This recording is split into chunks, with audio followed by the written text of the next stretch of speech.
Were you a spoiled little brat this year, but your parents were still nice enough to give you some money for Christmas or your birthday? Well, here are 5 things to do with $1,000. And the first one may shock you. And now, That Financial Guy with Keith and Jack Wilson, spreading a wealth of information. All right, we just got past the holiday season, Thanksgiving, Christmas, New Year's Day. Yeah. I've seen a lot more of you than I have in a long time. Yeah. Not only in the office, you're hanging out the house. I think it's because of the food. Well, it's definitely not because of you. Oh, thanks. A lot of time seeing the boss is not really good for your health. So I don't condone even going to any Christmas parties, seeing your boss. Like, see him as less as possible. Oh, jeez. The point I was trying to make, Jack, I was tying in Christmas. I know. We got to do and something. Gifts. Yeah.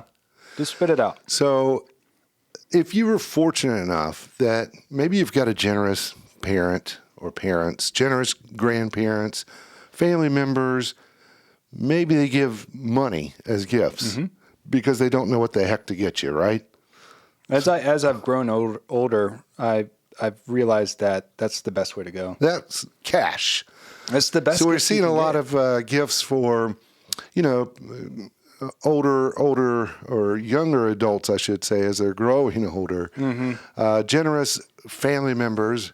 Maybe you got $1,000 or a combination. It could be, from a parent, the grandparent, and all of a sudden, wow, I've got $1,000. So coming off the Christmas season, I thought it would be neat to say, all right, what are you going to do with that $1,000? We're going to talk about 5 things, but there's a gazillion things you could do with $1,000. We're not going to give you some BS. Invest in crypto, whatever. Right. Well, I don't know. But anyway, we're going to talk about, let's give you some 5 things maybe you haven't thought about.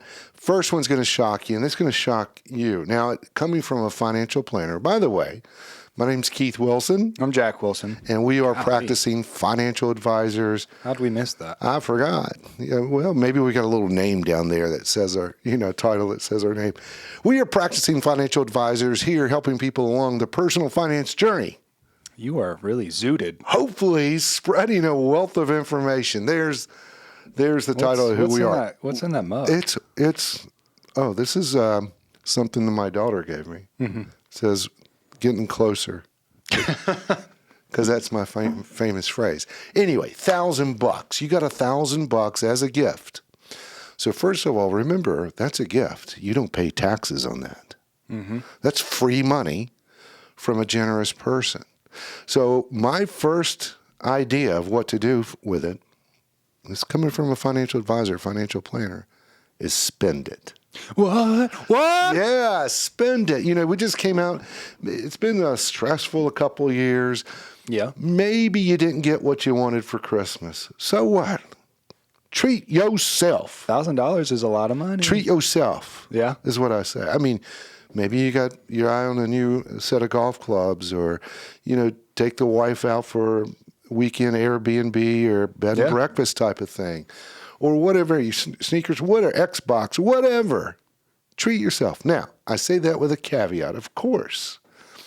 First of all, as a financial planner, this is assuming you got your financial house in order. Yeah. We're going to get into all of that. But if you got your house in order, you're already contributing, you got your emergency fund shored up, all that good stuff, why not spend it? Yeah. Relax. Now, the other caveat is this. You want to honor the person that gave that gift to you.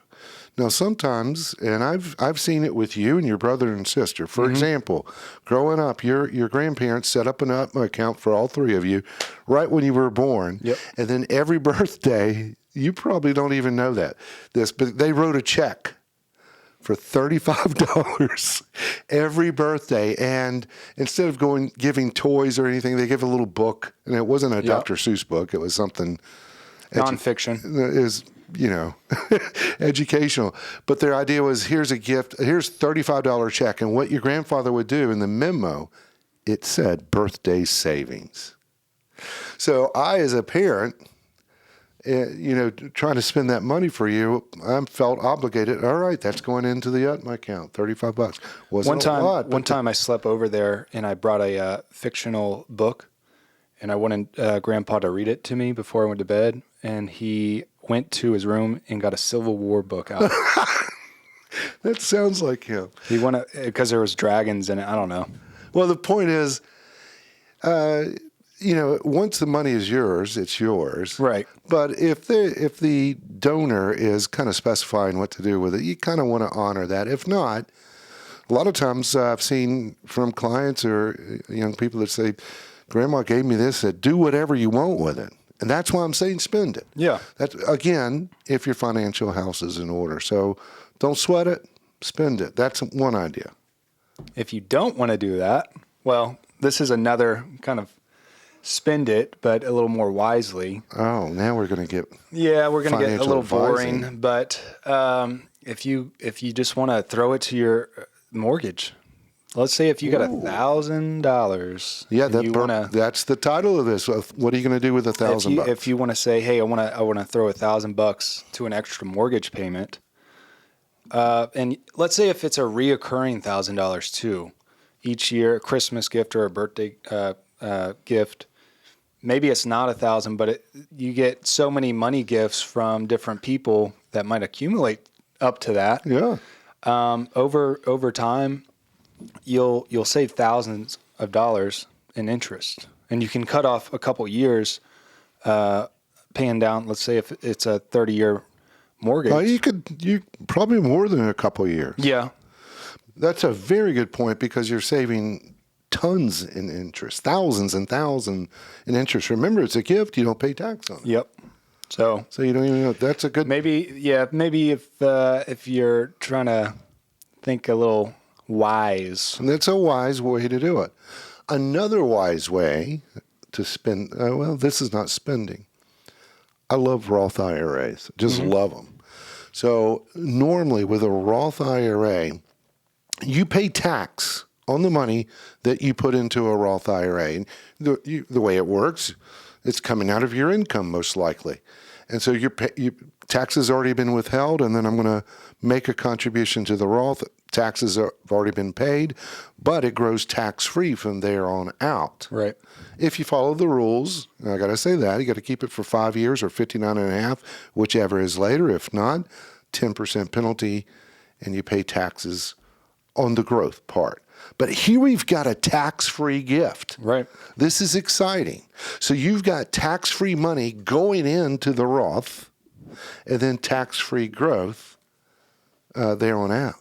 So you think about it, depending on your age, I mean, if you're in your 20s and you got 45 years to go to retirement, and every single birthday gift, Christmas gift, whatever cash gift that you don't pay tax on, contribute. Now, of course, there are income limits. You got to, if you make too much money, you can't do that. But here's an idea: put it in that Roth, invest it wisely in that Roth, and that could turn into well over $1 million by the time you are retired. And it's money that you never worked for. It was a gift. So that's an idea.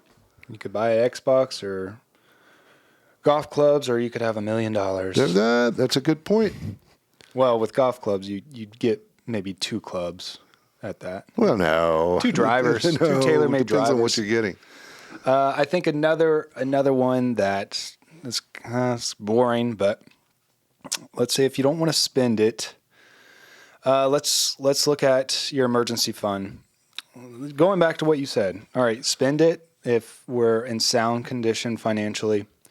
But let's say your emergency fund is not set up. You don't have the 3 to 6 months of living expenses. Or if we got debt, let's knock that out of the way. Yeah. You got to get your financial house in order. Yeah. And with, let's say if we're talking about debt reduction, we can bring up the snowball effect. So let's say if you do have one of those lower That's interest. a good point. Yeah. One of the lower interest payment debts. Let's just knock it out of the way. And that's going to... Or lower balance. Balance. Yeah, let's say you have... Very good point. Let's say you got about 4 credit cards. And one of them... Hey, Ralphie. And one of them is, I don't know, $600. And the rest...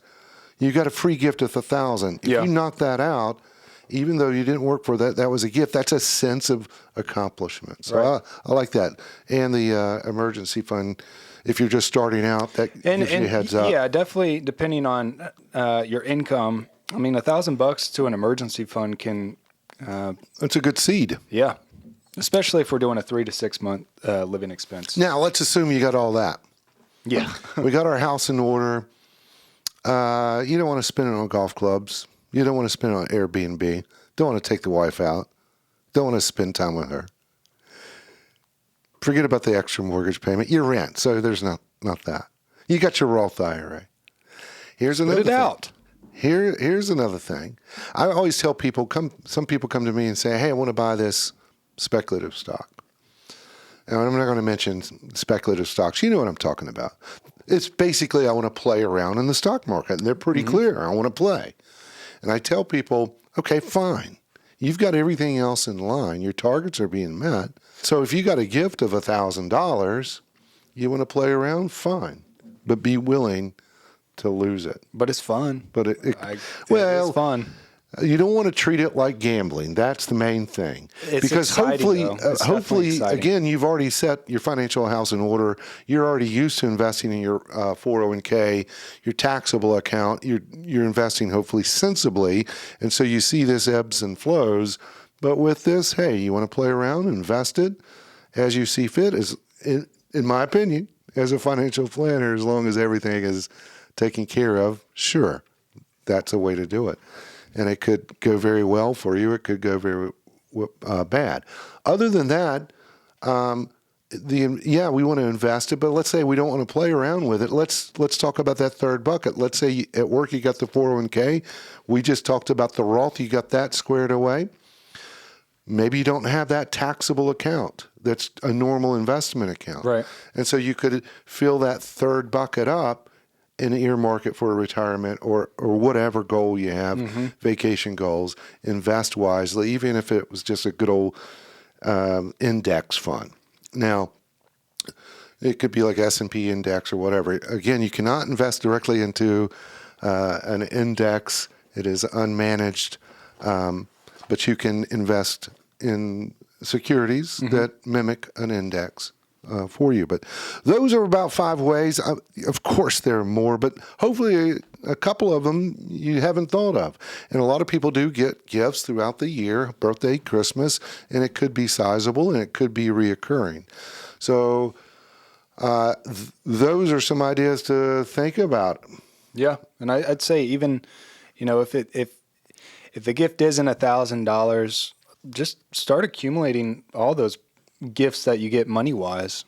I mean, you can put any size amount into any 5 of these things anyway. Or a combination of those. Yeah. So I think that does it for this one. Keith Wilson here and Jack Wilson for That Financial Guy Show. And we'll see you next time. Peace.